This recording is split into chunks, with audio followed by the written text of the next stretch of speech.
నమస్కారం. ఉద్యోగులు, పెన్షనర్లు, కార్మికులకు సంబంధించిన ప్రతి అప్డేట్, ప్రతి సమస్య పట్ల సపోర్టివ్‌గా వీడియోస్ అయితే వస్తాయి. తప్పకుండా సబ్స్క్రైబ్ చేసుకోండి. వీడియోస్ అయితే లైక్ చేస్తూ ఉండండి.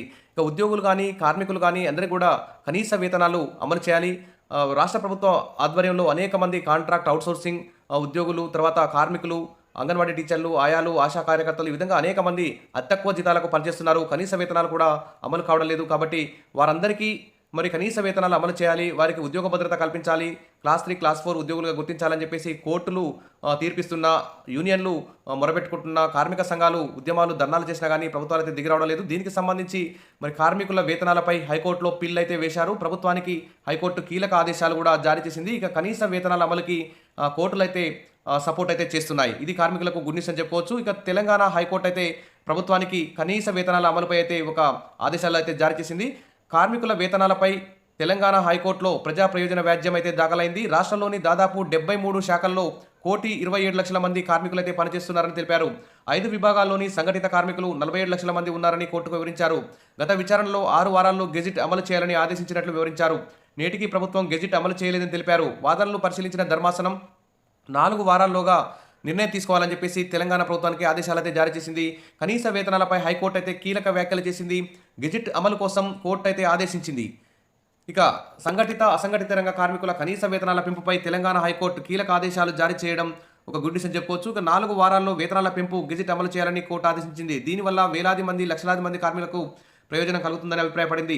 కనీస వేతనాల పెంపు కోసం 2023 అక్టోబర్లో హైకోర్టు ఇచ్చిన ఆదేశాలు అమలు చేయాలని కోరుతూ హైకోర్టులో దాఖలైన ఈ ప్రజా ప్రయోజన వాద్యం కోర్టు అయితే విచారించింది. 2021లో గత ప్రభుత్వం విడుదల చేసిన 5 జీవోలు 4 వారాల్లో గెజిట్లో ప్రింట్ చేయాలని గతంలో హైకోర్టు ఆదేశాలు జారీ చేసింది.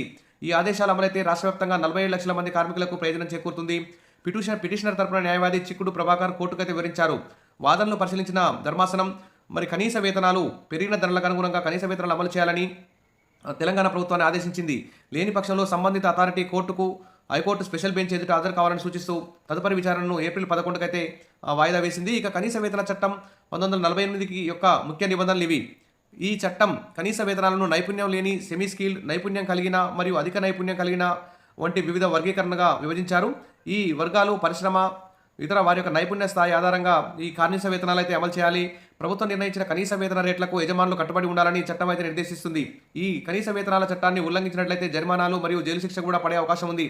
కనీస వేతన రేట్లను ప్రభుత్వం క్రమం తప్పకుండా సమీక్షించాలి, సవరించాల్సిన అవసరం కూడా ఉంది. తద్వారా వేతనాలు న్యాయంగా ఉండేలా, ప్రస్తుత ధరల అనుగుణంగా మరి కనీస వేతనాలు ఉండేలా చూసుకోవాలి. ఈ బాధ్యత ప్రభుత్వానిది అని చట్టం చెబుతుంది. మరి నిర్దేశించిన కనీస వేతనం కంటే తక్కువ వేతనం పొందుతున్న కార్మికులు లేబర్ ఆఫీసర్కి ఫిర్యాదు చేయవచ్చు. ఇక్కడ చూస్తే కనీస వేతనాలు కేంద్ర రాష్ట్ర ప్రభుత్వాలు నిర్దేశించిన కనీస వేతనాల ఆధారంగా మరి ఈపీఎఫ్ సహకారాలను కూడా లెక్కిస్తారు. ఈపీఎఫ్ కనీస వేతనాలు ఉద్యోగుల సామాజిక భద్రతా ప్రయోజనాలను మరియు వారి యొక్క దీర్ఘకాలిక పొదుపులను కూడా చూస్తాయి. కాబట్టి కనీస వేతనాలు అమలు చేసే విధంగా ప్రభుత్వాలు అయితే చర్యలు తీసుకోవాలి. ఇక్కడ చూస్తే అన్స్కిల్డ్ వారికి రోజుకి 673 రూపాయలు, ఇది 2023లో నిర్వహించిన రోజువారీ కూలీ.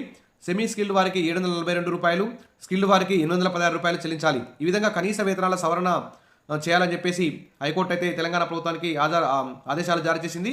మరి హైకోర్టు ఆదేశాలను వెంటనే అమలు పరచాలని చెప్పేసి సిఐటియు అయితే ప్రభుత్వాన్ని అయితే డిమాండ్ చేస్తుంది. రాష్ట్రంలో 73 షెడ్యూల్డ్ ఎంప్లాయ్మెంట్స్లో 10 ఏళ్లకు పైగా కనీస వేతనాల సవరణ జరగలేదని, దీనిపై కార్మిక సంఘాలు పోరాడుతున్నా రాష్ట్ర సర్కారు పట్టించుకోవడం లేదని విమర్శించారు. గత బీఆర్ఎస్ ప్రభుత్వం జీవోలు సవరించకుండా కార్మికులకు అన్యాయం చేసిందని గుర్తు చేశారు.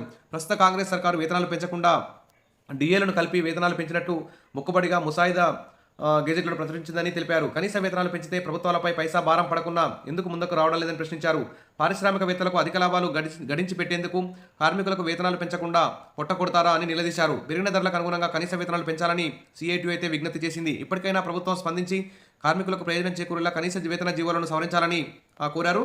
ఇక నిన్న ఏప్రిల్ 11 రోజు హైకోర్టులో అయితే ఇది వాదనలకు వచ్చే అవకాశం వచ్చింది. దీనికి సంబంధించి కూడా అప్డేట్ అందిస్తాను. తప్పకుండా సబ్స్క్రైబ్ చేసుకోండి, వీడియోస్ అయితే లైక్ చేస్తూ ఉండండి. ముఖ్యంగా ప్రభుత్వాలు అయితే కనీస వేతనాలు అమలు చేయాలి.